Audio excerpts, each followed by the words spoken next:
อ่ะสุขสบายดีพ่อแม่พี่น้องปองปายเบิดสุขสุขคนเนาะเพื่อนสนิทมิตรสหายพี่น้องพนักงานทหารตำรวจกรรมกรแบกหาม3 ล้อเนาะฝากทักทายสบายดีพี่น้องทั้งฝั่งไทยเนี่ยเนาะหรือว่าสิเป็นพี่น้องทั้งภาคส่วนต่างประเทศเนี่ยเนาะผู้ใดที่เลื่อนมาเห็นคลิปนี้ก็ฝากกดไลค์กดแชร์กดติดตามให้เด้อพี่น้องเด้อวันนี้สิไปเกลือป่าก่อนเพราะว่าว่านนี้บ่ได้ออกมาเนาะมีแต่พ่อใหญ่อยู่หน้าพอฝนตกวันนี้เขาก็เลยบ่ได้ออกมาเลยเปิดหานอยู่บ้านเลยมันตกพอดีเห็นยังบ่ไรนะครับตกก็บ่แห้งบ่ไรดอกเลยบ่ได้ออกมาเกลือบ้านมีแต่พ่อใหญ่ก็ไม่ใหญ่อยู่เนาะจักเพิ่นเกลือหรือบ่ออกมาก็ไม่เห็นอันนี้เห็นลูกสาวขอดลูกสาวกีตาร์ขอดลูกจำนวน5 ตัวเนาะขอดเมื่อวานนี่ขอดใส่ฝนเลยตักเอาพวกอาหารก่อนพวกอาหารกันยังโบราณเนาะถือว่าเกลือเปลืองเติบเนาะแม่ค้ากำลังเอาพวกอาหารเบอร์ใหญ่มาเนาะเห็นเพิ่นแสดหาอยู่แต่ว่าเกลือเบิดนี่ก่อนจะสีไปเอามันนี่ก็บ่ท่านได้ปั่นก่อนซ้ำเนาะยังค่าเก็บเกี่ยวเขาหน้าปีหาอยู่เดี๋ยวมือมีเวลาสีไปปั่น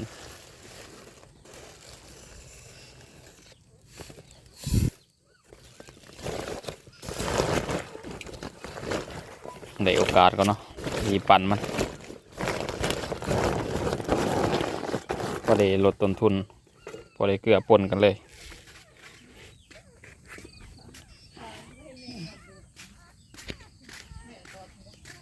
ไปไปเห็ดเสือกุ้ง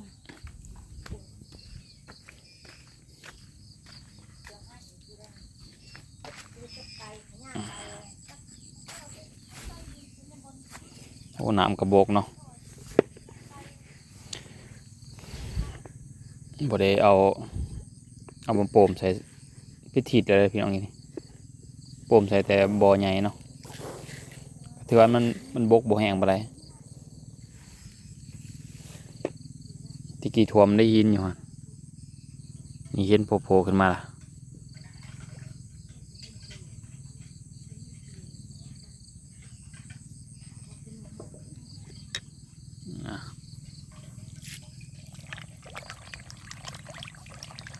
ถือว่ากินดีเนาะ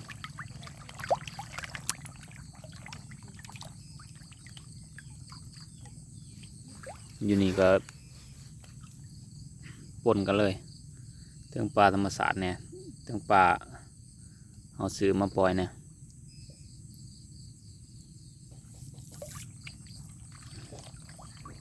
มันเป็นลูกของปลานิ่นเนาะ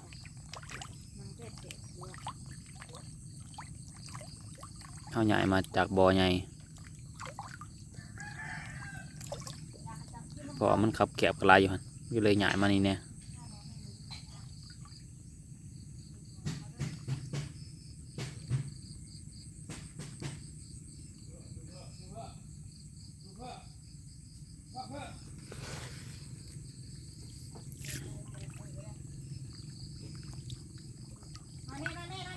พอแต่โผล่ลงเนาะ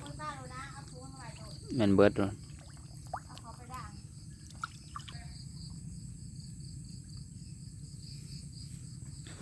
โอ้ถือว่ากินดีพี่น้อง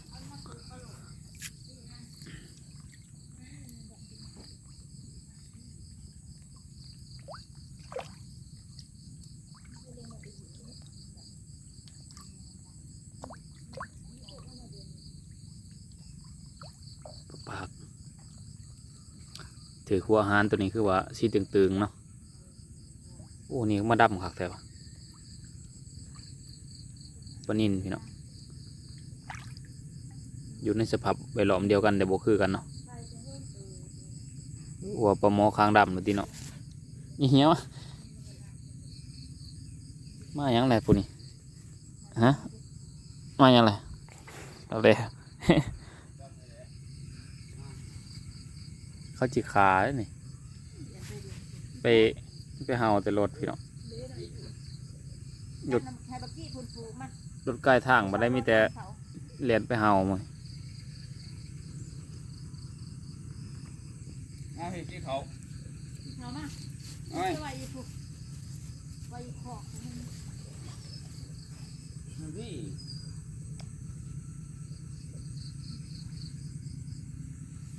ปลาเค็งธรรมศาสตร์ก็มีเนาะแต่ว่าปลาเค็งธรรมศาสตร์นี่ก็แห่เพื่อกันเนาะพี่น้อง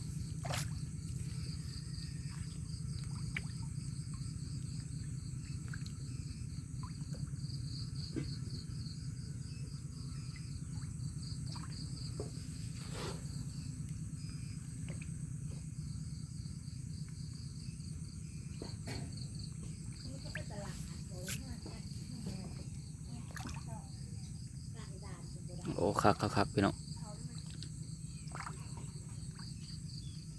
แต่อยู่ในแหนเขาก็ยังอยู่เนาะยังมีมันอยากมันย่อยอยู่ยังบ่ทันได้เบิดปานใด เอาเขา กินบ่ทันคักปานใด มาพี่มาพี่มาพี่มาพี่เอาไว้มา โอ้มีหดปลาหางนกยุงก็มีเนาะ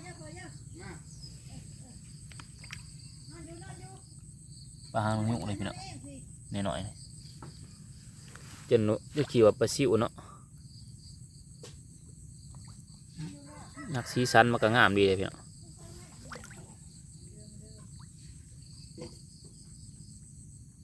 บ่ได้แจ้งอะไรเนาะ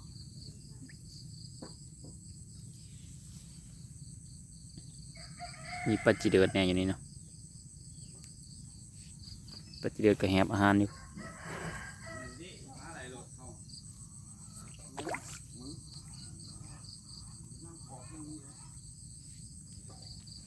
พยายามนั่งเกลือมันโดนเนาะเพราะได้ให้มันเหลืองคน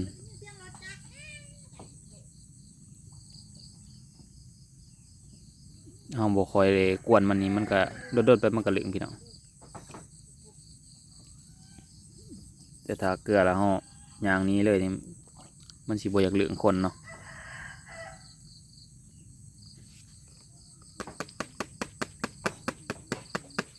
พยายามซ้อมเนี่ยเนาะซ้อมเคาะกับขู่กับแข้งนะพอได้มันบัดเฮามาเกลือบัดนามันจังหูจักเนาะพอได้ยินเสียงเนี่ยมันเฮายังสิเกลือมันเนาะ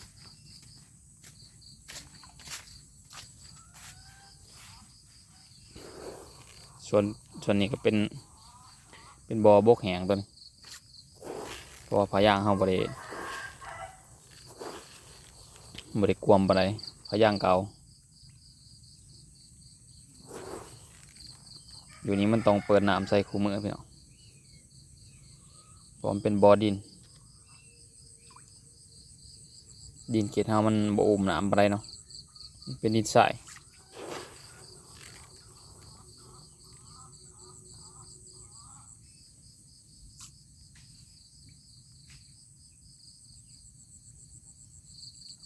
มันบ่คือเขตดินดากเนาะมันเป็นดินอุ้มน้ำกับดินดากแต่สำหรับดินทรายนี่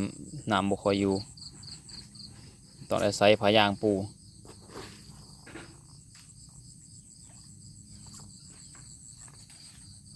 ไปบ่อปลาดุกเฮาพี่น้อง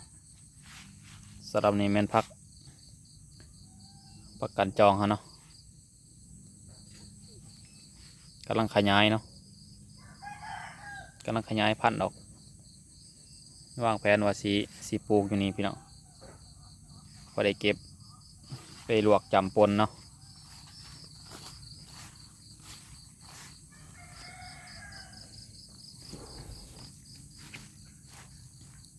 บ่อปลาดุกเขาปลาดุ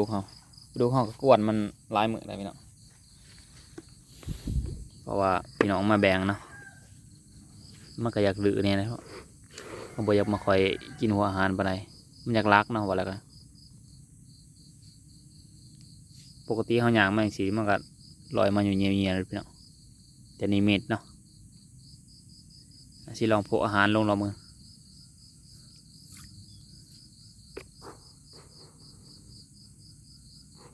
โอ้เม็ดจิรีเลยปกตินี่ผัวเลยพี่น้อง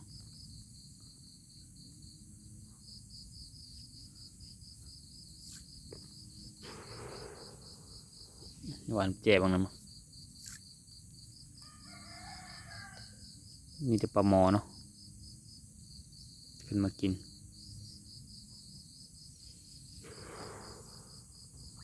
บางทีลองโผล่ไปมองไกลๆพักตบ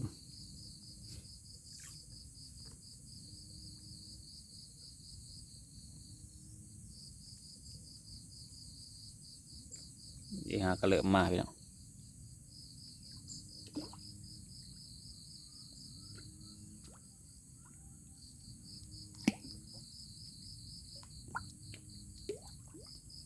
ต้องระดับเป็นทิศพี่น้องมันจังสีเหลืองเพราะว่าเขาเอาแฮตึกมันอยากรักคันเขาเอาด่างตักเอานี่สิบ่รักเลยพี่น้อง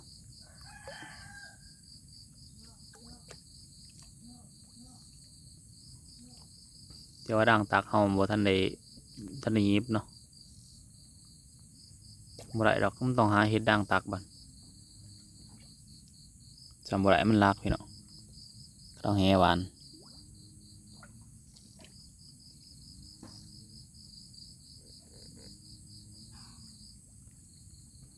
จะร้ายมีแต่ปลาหมอมากินปลาดุกหูมันหลีอยู่ปลา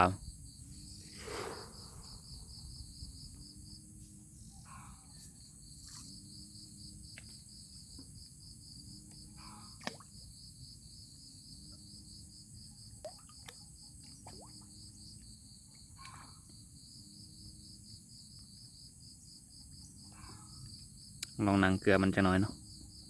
ให้มันเหลือง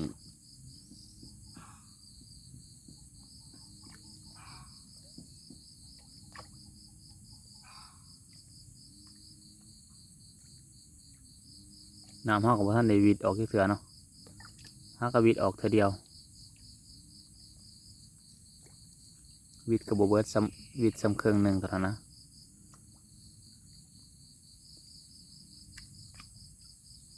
บ่ท่านในไทยน้ำเต็มระบบจักเทื่อแต่ว่าอาศัยว่าฝนตกมามันหล่นขอบบ่อมันซื่อมันออกตามท่อระบาย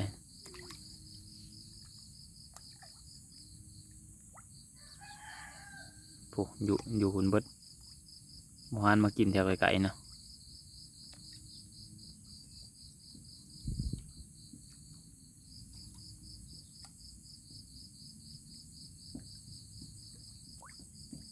ตัวระดับ3-4 มื้อผมมันจะสีเหลืองพี่น้อง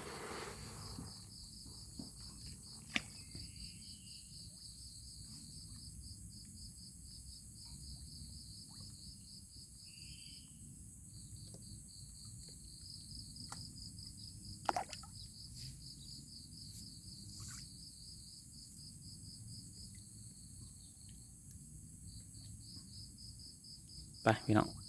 ไปเกลือปลานิ่นเขาอีโผล่ปลาให้มันหลายๆเอาให้มันกินเองมัน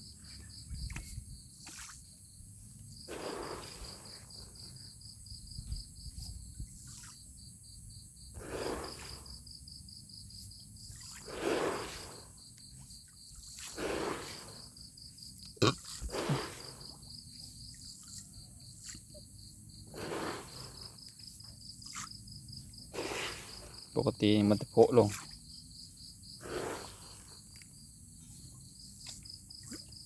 มันกระจาดถีบไปเลยพี่น้อง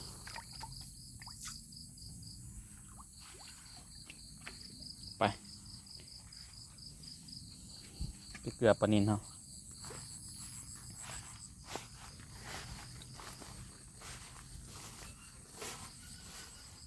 กล้วยเขายังไม่ทันได้แก่เนาะ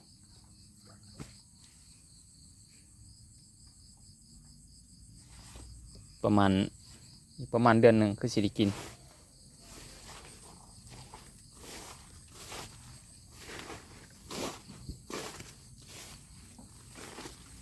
โอ้อยู่นี่ใส่เพิ่นแหบเนาะจังหวะพักจอกสาธิตอยู่พี่น้องใส่ปลานิลแหบมัน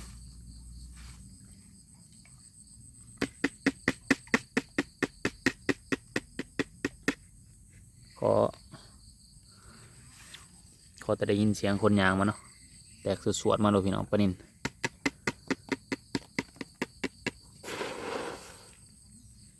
เพิ่นเหลืองเลยเนาะเพิ่นเริ่มมาทากินแล้วมัน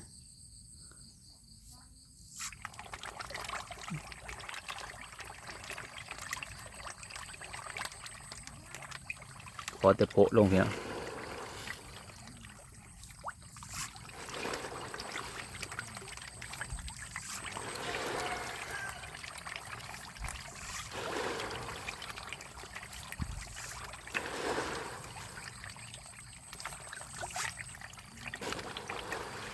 ถือว่าจัดอยู่สมควรอยู่เนาะสำหรับบ่อน้อยเฮา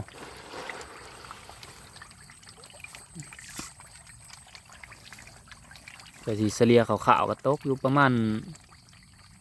พันปลายจะหน่อยเลยพี่น้อง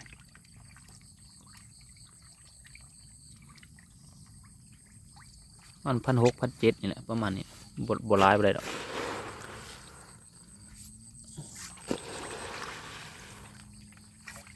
แต่สำหรับบ่อน้อยเฮานี่ก็ถือว่าสมควรอยู่เนาะ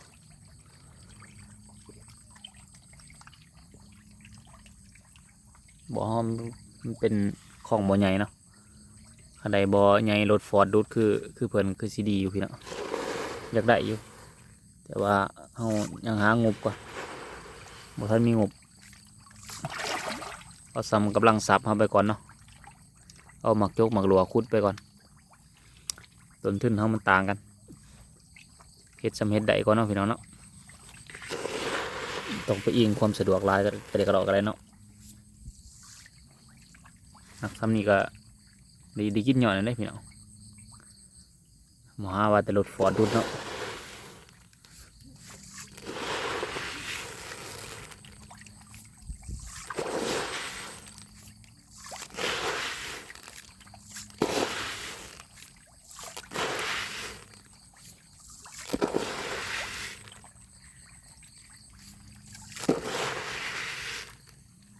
ขอแต่โผล่ลงด้วยพี่น้องมันอยากเหลื่อมใหญ่เลยเนาะเริ่มกินเกงเนี่ยทีมันบเหลืองข้นเนี่ยครับปะนะขอให้ยุดเกลือเป็นเดือนดิเป็นเดือนปลายเนี่ยเขา2 เดือนเขายุดเกลือเพราะหารเขาเบิดเขาบอกว่าได้มีเวลาไปซื้อ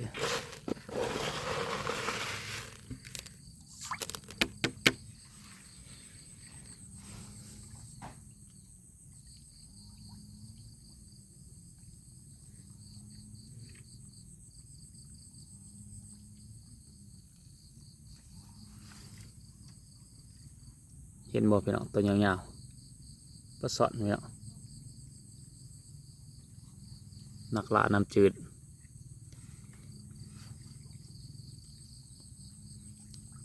เพื่อซูซี่จนในเขามาเนาะเห็นอยู่2 ตัวพี่น้อง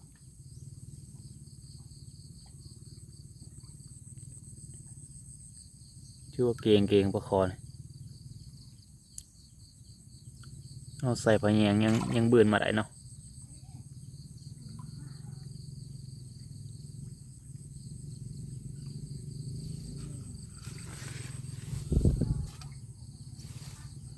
ยังหน่อยหนึ่งเนาะสิไป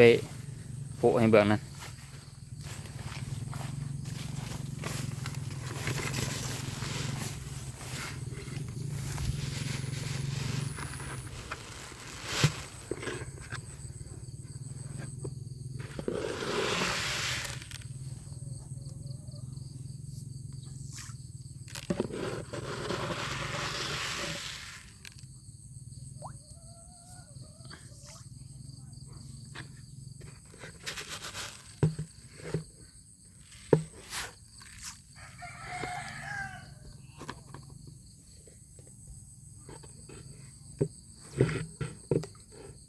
บกอยากวิดผายางขอบผายางเขาเลยเนาะฝนตกมาบ้านนี่ก็บ่แห้งปานใดเนาะแต่พอดีแต่เฮ็ดยังบ่ได้นะ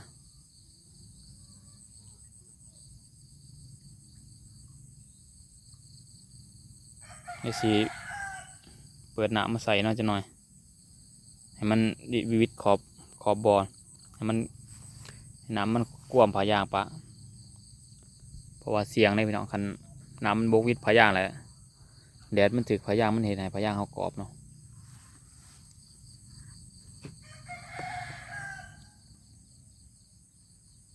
สำหรับคลิปนี้เดินทางมาเพียงเท่านี้ก็ขอจบเพียงเท่านี้เนาะพี่น้องเนาะสำหรับผู้ใดที่รับชมจนจบก็ขอขอบใจหลายๆนะพี่น้องเนาะอย่าลืมฝากกดไลค์กดแชร์กดติดตามให้เด้อพี่น้องเด้อแล้วพบพอกันคลิปต่อไปพี่น้องบ๊ายบาย